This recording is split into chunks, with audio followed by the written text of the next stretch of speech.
Ok les gars, bienvenue. C'est parti pour un hors-série. C'est la première fois que je fais ça. Voilà, on va moins parler de finance et crypto, bien qu'on va aborder ces sujets. Mais on va faire un petit hors-série sur la géopolitique et les tensions qui se passent au Moyen-Orient. Et je pense que je ferai des hors-séries ou voilà, ou plus de revues sur l'actualité macroéconomique et géopolitique, plus le dimanche. Et le reste de la semaine, on parlera vraiment crypto et bourse traditionnelle, tout ça. Mais j'ai pas encore décidé tout ça, mais je verrai. En tout cas, petite hors-série, mais voilà, je vais quand même donner les liens qu'il y a avec la finance et l'impact que ça pourrait avoir. Mais voilà, on va vraiment se concentrer là, pour ce dimanche soir, sur ce qui se passe là, au Moyen-Orient, là, dans les dernières heures. Et donc, on a eu les fermetures de l'espace aérien sur tout le territoire du Moyen-Orient entier. Voilà, tous les vols voilà, ont été détournés, tout ça, alors que l'Iran a lancé une attaque de drone sur Israël, en représailles, bien sûr, à l'attaque d'Israël, voilà, à l'ambassade, voilà, dans une ambassade, tout ça, contre l'Iran. Et donc, voilà, alors, l'Iran avait menacé d'attaquer et voilà, de se venger, entre guillemets, un peu. Et c'est ce qui a été fait. Donc là, le point sur la situation. Alors, là, selon les USA, voilà, l'armée iranienne a lancé 238 drones kamikazes. On va voir qu'il y en a un peu plus là, apparemment, dans les dernières actualités. Mais l'opération menée par l'Iran, donc, s'appelle Vraie Promesse. Vous voyez, c'est le titre qu'ils ont donné à leur opération et devrait durer plusieurs jours. Donc là, on a eu la journée d'hier où l'attaque a été lancée et apparemment, ça devrait durer plusieurs jours. Donc on pourrait dire qu'on est au début du conflit. La Jordanie ouvre son espace aérien et la Syrie et Liban le ferment. Donc voilà, tout le monde est sur le qui-vive, tout le monde, il y en a qui ouvrent, il y en a qui ferment, il y a beaucoup de tensions. Voilà, les missiles devraient toucher Israël aux alentours de 2 heures, heure locale. Donc là, il y a une image, bon, mais en tout cas, ici, on a vu, hein, ça c'était des images datant d'hier à peu près. Tout ça, c'est des drones, tout ça. Après, ça n'a pas tellement fait de dégâts, apparemment. Donc, Israël affirme, en tout cas. Ça, c'était les États-Unis qui a affirmé 238 drones. Israël, eux, affirme que 300 drones, donc bien plus, et missiles iraniens ont été abattus lors d'une attaque sans précédent.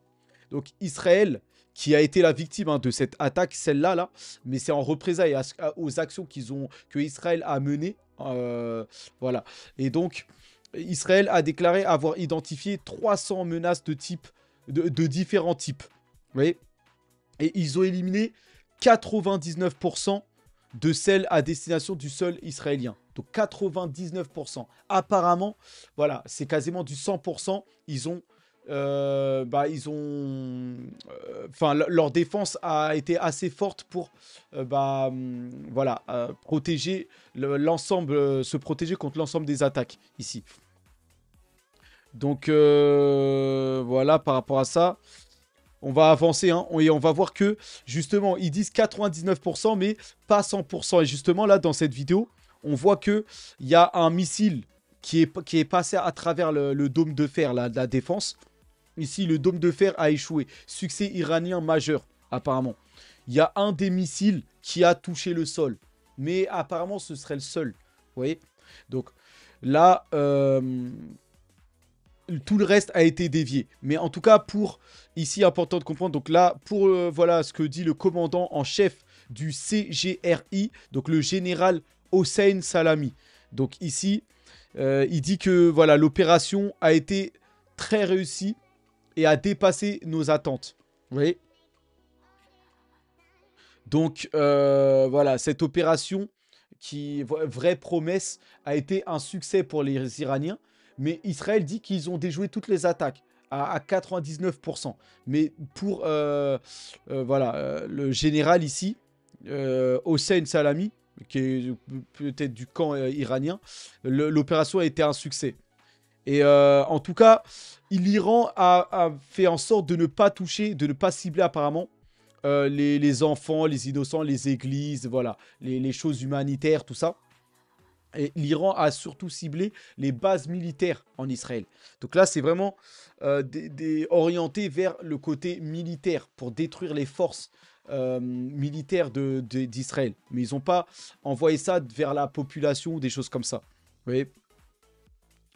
Et Israël déclare que, apparemment, cette opération qui a été un grand succès pour l'Iran, ils disent que nous n'avons même pas utilisé nos missiles hypersoniques. Donc dans cette attaque de drones et de missiles, bah, les missiles hypersoniques et certes, surtout celui qu'on appelle Fatah, le missile hypersonique de l'Iran là qui est impossible quasiment à arrêter, n'a pas été déployé. Vous voyez?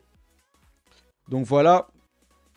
L'Iran dispose de diverses capacités et de pouvoirs qu'il n'a pas utilisés lors de l'attaque de la nuit dernière. Donc, ils n'ont pas utilisé ça la nuit dernière, mais ils pourraient l'utiliser dans les prochains jours. Parce que là, on va voir que Israël a décidé de répliquer. Vous voyez? Donc, on va voir ça. En tout cas, là, l'Iran qui partage des images du matériel militaire utilisé lors de l'attaque d'aujourd'hui, donc de la nuit dernière.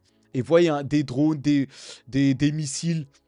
Donc, c'est impressionnant, les images. Donc, l'Iran est une puissance militaire, hein. Là, il n'y a rien à dire quand on voit les images ici. C'est impressionnant, vous voyez. Donc là, vous êtes qu'à la moitié, mais regardez comment ça peut partir, ici. Quand ça décolle, ça part très vite. Vous voyez là. Et apparemment, ouais, ça fait des dégâts, hein. Vous voyez les flammes ici, regardez ce que ça peut détruire. Voilà. Mais Israël a réussi à déjouer ça à 99% apparemment. Et donc, en tout cas, dans le Parlement iranien célèbre l'attaque iranienne contre Israël. Donc là, on a Antonio Guterres, qui est je crois, le président de l'ONU, qui appelle à la désescalade immédiate. Et voit ici, regardez le Parlement iranien là, qui célèbre en fait l'attaque iranienne. Vous voyez? Et ça va encore plus loin. En tout cas, là, les députés là, du Parlement iranien ont scandé mort à Israël et mort à l'Amérique. Vous voyez? Donc je sais même pas si j'ai le droit de dire ça. Je peux être censuré pour ça peut-être. Mais voilà, c'est les déclarations des députés du Parlement iranien qui ont scandé ça ce matin. Vous voyez les images ici. Donc voilà par rapport à ça. Et bah, côté israélien, voilà, là, Yoav Gallant, donc le ministre de la Défense d'Israël, qui déclare: le monde entier a vu qui est l'Iran. Un pays terroriste qui attaque Israël à une distance de 1500 km. Vous voyez? Bon, l'Iran en tout cas a décidé d'attaquer suite à ce que l'Israël a fait. Israël a d'abord lancé une attaque dans une ambassade, sur l'ambassade iranienne dans un autre pays, je crois que c'était en Irak ou je sais plus. Mais c'est Israël qui a porté le coup d'abord. Et là, l'Iran a lancé cette attaque en représailles de ce qui s'était passé envers leur attaque contre leur ambassade. Donc vous voyez. Donc Yoav Gallant, bon, il dit que voilà, que le monde entier a vu, mais le monde entier aussi a vu l'attaque d'Israël d'abord. Vous voyez. Donc en tout cas, voilà, si on traduit ça de manière, voilà, des déclarations. Donc Israël déclare: l'Iran doit payer, ce sont des terroristes, après cette attaque. Et l'Iran dit: nous nous défendons. Vous voyez. Donc voilà, ils ont tous leur argument par rapport à ça. Et en tout cas, ça s'envenime. C'est tout ce qu'il faut retenir. En tout cas, les marchés du Golfe chutent, signe de l'inquiétude des investisseurs après l'attaque de l'Iran. Et là, on est dimanche, hein. Enfin, cette attaque a eu lieu le week-end. Donc, ça risque d'être assez compliqué pour les marchés américains et occidentaux, là, en Europe. Et voilà, parce que ça, demain, à l'ouverture, on devrait avoir les marchés qui devraient chuter. Là, pendant le week-end, on a eu les cryptos qui ont pris très très cher, surtout les altcoins. On va aller sur ça sur la fin un petit peu. Mais voilà. Vous voyez, les conséquences sont directes sur les marchés. Une guerre, ou voilà, ça peut avoir des conséquences sur le commerce international. Et là, en tout cas, tous les marchés du Golfe ont chuté. Et surtout, bon, le marché israélien, ici, voilà. Après avoir initialement ouvert en hausse, la bourse de Tel Aviv est désormais en baisse de près de 1% sur la séance, alors que les investisseurs de la région se préparent à de nouvelles turbulences entre Israël et l'Iran. Les autres bourses du Moyen-Orient sont également en baisse pour débuter la semaine. On voit l'indice boursier de référence de l'Arabie Saoudite a chuté de 1,8%, tandis que l'indice principal, indice qatari, a baissé de 1,6%. Donc, c'est énorme, hein, une chute comme ça. Excusez-moi. Mais 1,6% pour un indice, c'est conséquent, hein. C'est-à-dire que les actions qui vont comporter ces indices ont dû chuter en moyenne de 3-4%. Vous voyez, ça a pu chuter jusque-là. Donc voilà, mais c'est que le début, hein.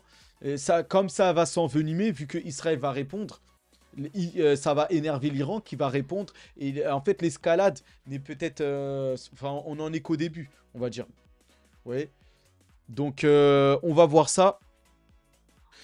Maintenant, voilà, Israël a déclaré, hein, via Netanyahou, qu'il riposterait contre l'Iran dans les prochaines 24-48 heures, au risque d'un embrasement généralisé avec toute la région, malgré les avertissements des USA, de la France, de l'Europe et de l'OTAN. Israël frappe actuellement au Liban, sur le Hezbollah et en Syrie. Donc pour l'instant, voilà, Israël avait orienté ses frappes vers là-bas. Et c'est de là-bas qu'ils ont frappé aussi une ambassade iranienne. Et c'est là que ça a énervé l'Iran. Et c'est pour ça que l'Iran a attaqué. Mais voilà, Netanyahou est très contesté, hein. Il y a des manifestations monstres en Israël pour sa démission. Mais voilà, là, sur cette dernière attaque, quand même, le peuple israélien demande justice, enfin, demande vengeance, on va dire, sur l'attaque. Donc, il va continuer sur ça, là. Mais voilà. Et plusieurs pays, voilà, ont averti Israël de ne pas, voilà, faire grimper cette escalade. Mais voilà, Israël répondra dans les prochaines 24 à 48 heures suite à la réunion du cabinet de guerre israélien cet après-midi. En fait, il y a une réunion, voilà, des chefs d'état-major, enfin voilà, des principaux dirigeants israéliens. Et ils ont décidé justement de répondre à l'attaque, malgré les exhortations des États-Unis à ne pas le faire. Les États-Unis et Joe Biden ont appelé même Netanyahou. Mais voilà, on a donc cette réunion-là. Et donc, Netanyahou qui a rejeté la demande de Biden.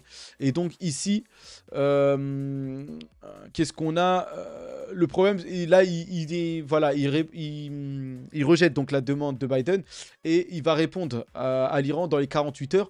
Après, l'Iran dispose apparemment d'une carte maîtresse. Plus de la moitié du trafic de pétrole de la planète peut être bloqué si elle le décide. Vous voyez ?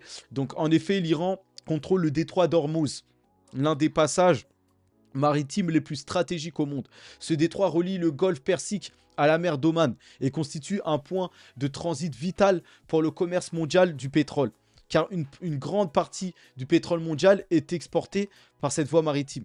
Donc là, ça, c'est vraiment très dangereux parce que l'Iran, là, pourrait menacer de bloquer ça. Et là, ça pourrait faire exploser les prix du pétrole et alimenter l'inflation qui, vous avez vu, hein, qui a à peine reparti à la hausse aux États-Unis. Et ça a fait sombrer les marchés boursiers, là. Vous voyez ? Parce que ça fait craindre que la Fed va repousser encore plus ses taux d'intérêt, voire même les réaugmenter. Donc là, une conséquence comme cela, bah, ça referait partir le prix du pétrole, non seulement aux États-Unis, mais aussi en Europe. Où là, en Europe, on a une inflation qui est déjà bien descendue. On a même Christine Lagarde qui parlait de baisse de taux, ce qui a ravi les investisseurs en Europe. Mais là, on pourrait avoir peut-être une nouvelle flambée des prix des matières premières du pétrole qui referait flamber finalement, referait partir à la hausse l'inflation en Europe. Et donc là, ça, c'est une situation critique qui pourrait faire capituler les marchés, hein. Et j'ai l'impression que c'est ce que, entre guillemets, au fond, l'Occident cherche. Voilà, de créer une panique générale, de faire s'écrouler les marchés, voilà, pour repartir toujours sur de nouvelles bases, tout ça. Donc là, quand j'ai titré la vidéo tension extrême, je parle de ça là, cette tension extrême, bah, déjà entre la Russie, entre l'Iran et Israël, mais surtout une tension extrême sur les marchés qui pourrait repartir recommencer à se réchauffer, une inflation qui repartir à la hausse, et là une tension sur les marchés qui pourrait faire capituler les marchés. Donc là, on est dans un risque total, vous voyez. Ici, voilà, hein, ça c'était la réunion là, des membres des dirigeants israéliens. Et donc, apparemment, hein, ici, dans les dirigeants israéliens, il y en a qui n'étaient pas d'accord hein, avec, euh, voilà, pour mener une réponse à l'Iran. Ici, on a Eisenkot et Gantz qui auraient exigé qu'Israël riposte immédiatement donc contre l'Iran, mais d'autres membres du cabinet de guerre étaient opposés à une réponse aussi précipitée. Pas qu'ils refusaient vraiment de répondre, mais ils disaient que peut-être les autres membres disaient que c'était bien trop tôt pour répondre et qu'il fallait analyser la situation et toutes les conséquences de tout ça. Et donc, à la fin, donc finalement, le cabinet a finalisé ses plans d'attaque et de défense, même s'il n'est pas clair si cela implique des frappes directes sur le territoire iranien. Mais en tout cas, voilà, ça c'était tout à l'heure. Mais depuis, voilà, Netanyahou a confirmé que, voilà, le cabinet a confirmé qu'ils allaient, dans les 48 heures, lancer voilà, une attaque aussi contre l'Iran en représailles de cette attaque qui a eu lieu cette nuit-là. Et donc voilà, hein, ça chauffe justement entre les deux pays. Certaines sources nous expliquent qu'Israël pourrait mener des frappes nucléaires tactiques contre des sites nucléaires iraniens. Donc là, on parle maintenant même d'une attaque nucléaire. Donc là, ça monterait d'un cran. Hein, parce que l'Iran n'a pas utilisé d'armes nucléaires, de missiles hypersoniques, de choses comme ça. Ils ont utilisé des drones et des petits missiles. Voilà. Mais là, Israël pourrait répondre par des attaques nucléaires, des missiles nucléaires, tout ça, des frappes nucléaires. Mais après, cependant, rien n'est officiel. Mais on est vraiment sur un fil. Hein. Là, ça peut vraiment se venimer. Et vous allez voir que, voilà, d'autres États même ont promis, enfin, voilà, comme la Russie, ont menacé hein, les États-Unis de ne pas intervenir. Enfin, voilà, là, on est au bord, là, on a deux camps distincts. La Russie fait partie du camp de l'Iran, tout ça. On a la Corée du Nord qui se prépare à la guerre. Enfin voilà, la Chine qui est derrière l'Iran. Mais de l'autre côté, avec Israël, on a les États-Unis, on a voilà, hein, l'Europe et la France qui a envoyé une voie maritime là, voilà, pour protéger Israël. Donc on n'est pas loin d'une troisième guerre mondiale, hein, vraiment. Là, on est tout proche là. Vous voyez ? D'ailleurs, on va voir voilà, ce que à l'international, comment ça réagit. Et là, Biden a déclaré à Netanyahou que les États-Unis ne participeraient pas aux opérations offensives contre l'Iran. Vous voyez ? Donc Biden a appelé Netanyahou, il l'a prévenu que les États-Unis ne participeraient pas. Parce que Biden, déjà les États-Unis sont empêtrés dans plusieurs voies militaires. Enfin voilà, il y a déjà ce conflit Ukraine-Russie où on sait que c'est les États-Unis derrière qui sont à la manette. Enfin voilà, et Biden est déjà à de sacrés problèmes. Et là, on ne sait pas, voilà, il peut avoir mal à la tête parce que là, voilà, il y a 3 boutons sur lesquels il pourrait appuyer le déclenchement. Soit une guerre contre la Russie, à travers avec cette histoire ukrainienne, soit contre l'Iran, là, avec cette histoire israélienne, ou soit une guerre contre la Chine avec l'histoire de Taïwan. Donc là, les États-Unis, là, voilà, ils ont beaucoup à faire, là, avec toutes ces guerres-là qu'ils ont provoquées. Et donc, Biden peut avoir ma tête, surtout que Biden vise à se faire réélire. Mais déjà que son bilan n'est pas très positif, là, il est de plus en plus mal vu. Et là, il pourrait, voilà, avec les guerres qui se déclenchent, perdre encore du terrain sur Trump qui semble être favori. Et Trump a déclaré que si il aurait été président, l'Iran n'aurait, enfin déjà Israël n'aurait pas lancé, n'aurait pas fait tout ça, et n'aurait pas lancé un missile contre l'ambassade iranienne, et l'Iran n'aurait pas attaqué Israël. Donc voilà. En tout cas, Biden a chaud ici. Et voilà, c'est pour ça qu'il a prévenu Israël qu'il ne s'en mêlerait pas. Il a pas envie d'être voilà, aux avant-postes de la guerre juste avant les élections. Oui. Donc en tout cas, l'Iran, elle, voilà, le président donc, iranien ici, menace l'État hébreu hein, d'une réaction plus forte encore. Donc voilà, il prévient Israël que ça peut encore être plus puissant parce qu'ils n'ont même pas encore utilisé leurs armes hypersoniques, alors que Israël eux-mêmes s'engage là à répondre, et peut-être avec des armes nucléaires. Donc là, c'est vraiment très dangereux, même pour les marchés. Hein. Là, pour la bourse, les cryptos, ça peut encore s'effondrer. Et les marchés peuvent même aller jusqu'à capituler. Donc là, certes, hier, j'ai fait une vidéo hein, d'expliquer qu'il ne faut pas paniquer. Voilà, même si le Bitcoin a corrigé, passant de plus de 70 000 à 67 000.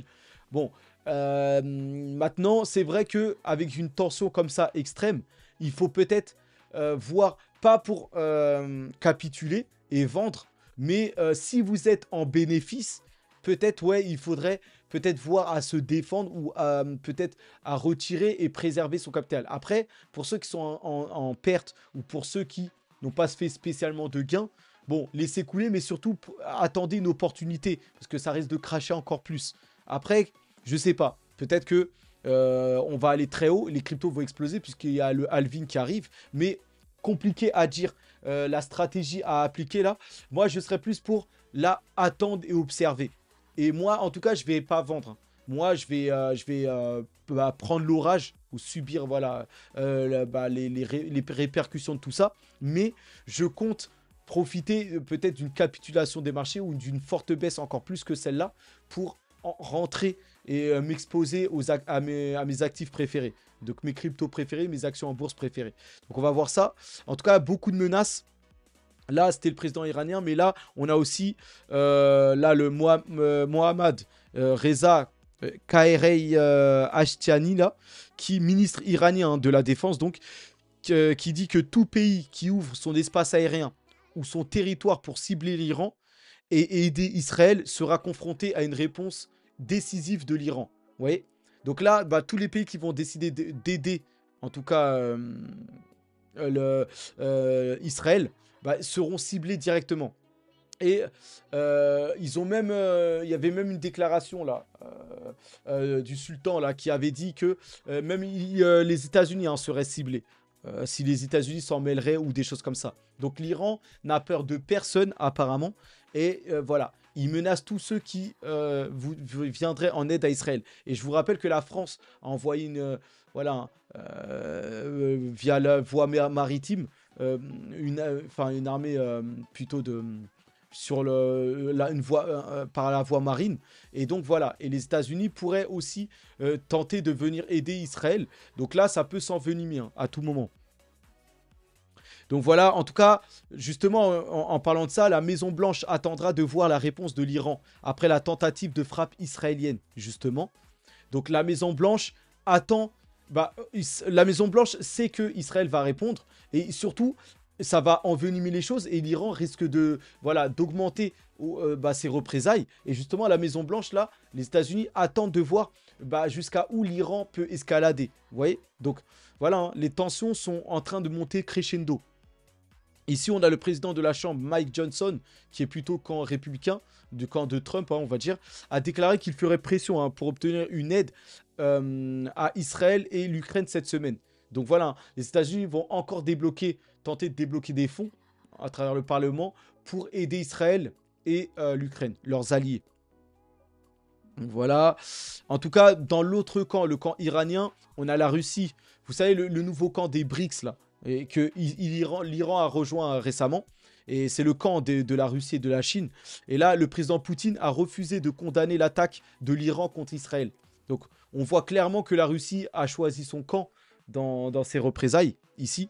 Et donc, il ne condamne pas cette attaque de l'Iran voilà, contre Israël. Suite à l'attaque, je rappelle, hein, parce que certains vont dire « Non, mais pourquoi vous dites que c'est l'Iran qui a attaqué Israël ?» C'est vrai que c'est Israël qui a entamé, d'abord, qui a lancé un missile vers une ambassade iranienne, d'abord, avant que l'Iran lance cette attaque. Donc voilà, d'autres membres du camp de l'Iran. L'Algérie ici a félicité l'Iran pour son attaque et a promis son soutien.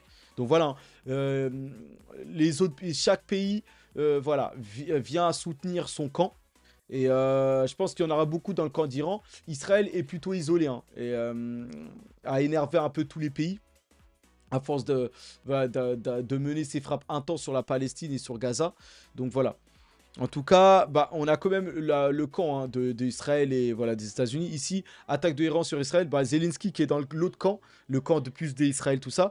Zelensky appelle à une réponse mondiale unie face à la terreur de Téhéran et de Moscou. Vous voyez? Donc Zelensky qui critique Téhéran, là, qui critique l'Iran. Donc vous voyez qu'il y a deux camps distincts. Hein. Le camp Ukraine, États-Unis, Europe, voilà, Israël. Et l'autre camp, les BRICS, là, un peu. Russie, Chine, Iran, voilà, tout ça. Donc, voilà, deux camps se sont formés. Oui. Maintenant, voilà. Par contre, on a l'Arabie Saoudite qui a appelé les deux camps à l'apaisement et au calme. Donc, mais l'Arabie Saoudite serait s'il devait y avoir un choix, ce serait plus du camp de l'Iran, hein. L'Iran et la Russie et la Chine. L'Arabie Saoudite qui vient d'intégrer les BRICS. Vous voyez. Donc voilà, on va passer un peu aux cryptos et les marchés boursiers rapidement et en finir avec la vidéo. Donc, déjà 24 minutes, je vais essayer d'aller seulement à 30 minutes. Et donc, ici, le Bitcoin et d'autres crypto-monnaies qui chutent au milieu des tensions, hein. Donc, les cryptos qui ont directement été impactés, hein, rapidement, hein. Le Bitcoin a rapidement chuté. Voilà, vient de retester les 60K, hein, 60 000. Donc, on est passé quand même de 72, voire 74 000 à 60K direct. Vous voyez, ça a été assez cru pour le Bitcoin. Et surtout, parce que le Bitcoin a chuté peut-être de 7 à 10%, mais les altcoins, eux, ont pris très, très, très cher. Les altcoins ont pris en moyenne moins 20%. Et c'est que le début peut-être, hein. Vous voyez. Donc moi j'estime que là on a une belle correction et qu'on peut repartir de là. Mais impossible à dire parce que si ça s'envenime, certes oui ça peut aller plus bas. Après ça peut vite remonter. Mais là à court terme ça peut aller encore plus bas. Donc prudence sur les marchés. Bien sûr, énormément de liquidités. Voilà. Et beaucoup de gens se sont fait radier rect sur les marchés. Ceux qui ont, qui ont mis des paris à la hausse bah, se sont fait éliminer directement. Ceux qui ont parié que le Bitcoin a explosé les 75, voire 80, 90, alors que le Bitcoin s'est complètement retourné. Bah, regardez ici, là, on parle de... bon, non, là, c'est contre... Là, c'est au cas où le Bitcoin remonterait, là. Parce que là, il y en a maintenant, pour le coup, avec les tensions, il y en a beaucoup qui ont parié à la baisse. Comme quoi, le Bitcoin irait peut-être encore bien plus bas, en dessous des 60K. Et là, si par exemple le Bitcoin réatteint les 75 000, remonte à 71 500 $, on aura plus de 1 milliard 800 millions de liquidation, de dollars de liquidation. Vous voyez, plus d'1 milliard, c'est énorme. Vous voyez, énormément de gens ont parié parié avec des leviers, tout ça. Beaucoup vont se faire éliminer et liquider là. Vous voyez. Donc très dangereux. Donc voilà, là c'est plutôt mitigé pour les marchés. Bitcoin s'est repris, hein, parce que en fait on avait chuté à 61 600 $, ici au plus bas. Mais depuis le Bitcoin s'est rattrapé et est remonté aux alentours des 64 000. Donc comme le Bitcoin est un peu remonté, bah voilà, les altcoins qui ont pris très cher hier, certains se reprennent avec Tao qui est en tête des hausses là, plus 15%.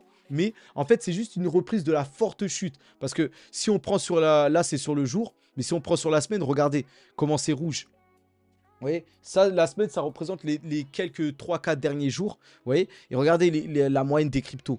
Ordi, moins 39%. Des cryptos très réputés, là. Enfin, ceux qui étaient dans le buzz, là. Moi, je prends très cher, hein, même avec Solana, par exemple. Je ne sais pas où est Sol. Bon, je vais le mettre ici. Mais pour moi, avec Solana, là, sur la semaine, c'est moins 21%. Ça pique. C'est mon plus gros bag. Mais après, est-ce que j'ai vendu? Pas du tout, hein. Je ne vends pas. Je suis prêt même à encaisser moins 30, moins 40% sur Solana, voire plus. Moi, ce qui m'intéresse, c'est de recharger et de profiter de la baisse. Vous voyez, c'est comme ça que je vois. Je panique pas parce que, voilà, je sais, j'ai confiance et moi, c'est à horizon moyen, long terme. Vous voyez. Par contre, s'il se passe des grosses choses, que ça explose, ça fait un fou. On va dire, j'atteins mes objectifs sur certaines cryptos comme Solana ou d'autres. Bien sûr que je vais vendre, je ne vais pas attendre le long terme, comme je le dis. Et voilà, la crypto, ça bouge très vite et il faut s'adapter. Mais quand même, il faut s'en tenir quand même à un minimum de stratégie et pas paniquer dès que ça se passe mal ou des choses comme ça. Vous voyez? Donc voilà, regardez, ça, c'est les altcoins. Et regardez ça, c'est une bougie rouge assez sanglante ici. On est allé bien plus bas, hein, vous voyez, en termes de milliards de capitalisation sur les altcoins. Après, ça s'est repris. Et là, il semblerait que ça peut repartir à la hausse, là. On a une petite bougie verte qui s'est formée tout à la fin ici, là. Donc, on verra ça. Les altcoins ont pris très, très cher. Maintenant, on a les marchés qui vont réouvrir demain et avec une semaine chargée, hein. Ici, pour Jérôme Powell, qui va devoir faire maintenant avec les conflits là, iraniens, israéliens. Là. Et donc, regardez, ici, beaucoup de choses, hein. Dès lundi, déjà, les ventes au détail aux États-Unis, des prix très importants. Les ventes au détail. Donc, là, les ventes au détail, ça concerne Amazon, Home Depot. En fait, toutes ces entreprises qui vont dévoiler leur chiffre d'affaires. Là. Ça, c'est très important pour regarder le niveau de consommation des consommateurs, tout ça. Vous voyez ? Beaucoup de choses, hein. Les résultats de Goldman Sachs, tout ça. l'activité manufacturière jeudi, tout ça. On a Netflix qui va publier ses résultats jeudi et American Express vendredi. Donc ça, c'est des big institutions, hein, des grosses entreprises. Et on attend ces résultats-là. En général, la saison des résultats est plutôt bonne à prendre, puisque la majorité des entreprises américaines dépassent leurs prévisions et dépassent les attentes. Donc c'est plutôt quelque chose qui est bon à prendre, mais voilà, avec ce contexte, ça va pas aider à sauver les actions en bourse. Donc là, les marchés en bourse demain, les marchés boursiers devraient ouvrir en forte baisse demain, avec une moyenne de -3, -4% pour les actions. Facile. Et regardez, cette semaine, on a plusieurs interventions, hein, des membres de la Réserve fédérale. Donc, semaine à haute tension. Hein, parce que si les gars de la Réserve fédérale alimentent encore cette crainte comme quoi l'inflation va repartir, et il y a de quoi, hein, avec ce qui s'est passé là, avec l'attaque et l'Iran qui pourrait bloquer le pétrole, tout ça, il y a de quoi, là, dans les discours là, des membres de la Fed, être prudent. Et là, ça ne va pas aller dans le sens des marchés, à mon avis. Donc, cette semaine, on va avoir des déclarations très prudentes, très wookish, très agressifs, qui vont, pour moi, vont faire chuter un peu encore les actions en bourse. Donc, ça, pour moi, ça va pas être une bonne semaine. Mais on verra ça. Donc voilà, hein. Et justement, il y a de quoi être prudent parce que l'inflation ici, l'inflation c'est la principale chose sur laquelle il faut s'occuper. Et elle est très élevée ici. Et là, on le voit ici, voilà, l'inflation des prix de tous les fast-foods aux États-Unis a largement dépassé l'IPC depuis 2014. Regardez, McDonald's, ici, c'est du plus 100%. Le prix a plus que doublé là pour McDonald's. Vous voyez ? Donc voilà, Subway, tout ça. Mais regardez que ça part fortement à la hausse. Hein. Et même 2024, hein, c'est pas pour décélérer. Là, hein. Vous voyez que les prix sont très forts. Malgré que l'inflation baisse de manière générale, les prix du fast-food, eux, explosent encore. Vous voyez ? Donc on n'a pas terminé avec cette histoire d'inflation. Et c'est pour ça que là, ça va être tendu pour les marchés dans les prochains mois. Là. Parce qu'ils commencent à repousser pour la baisse de taux. Les marchés risquent de capituler à un moment ou un autre. Donc, c'est pas trop le temps d'être sur les marchés, on va dire. Vous voyez ? Donc voilà pour cette vidéo. On en a fini. Bon, là, le résumé de cette vidéo, c'est assez sombre. Hein. Là, moi, je dis ce que je recommande, c'est d'être observateur et surtout de profiter des opportunités, des baisses. On en a une de belles sur les cryptos. Il va y en avoir en bourse, mais je recommande, parce qu'il n'y a pas de conseil en investissement, mais je recommande quand même d'attendre. Parce que là, ça peut s'envenimer sur les marchés. Et là, il faut observer tout ça et voir jusqu'à où ça part. Parce que là, ça peut escalader. Hein. On peut même avoir du nucléaire, tout ça. Donc, on va voir tout ça. En tout cas, je vous souhaite de passer une bonne semaine malgré tout. Malgré que pour moi, ça va être une semaine horrible pour moi. On verra ce qu'il en sera. Mais voilà. En tout cas, force à nous. Et on reste en contact hein, avec d'autres actualités pendant la semaine. On fera d'autres actualités pour voir. Et je vous donnerai mon avis par rapport à tout ça. Donc, bon week-end encore. Bonne fin de journée. Et on se retrouve. Allez, à plus.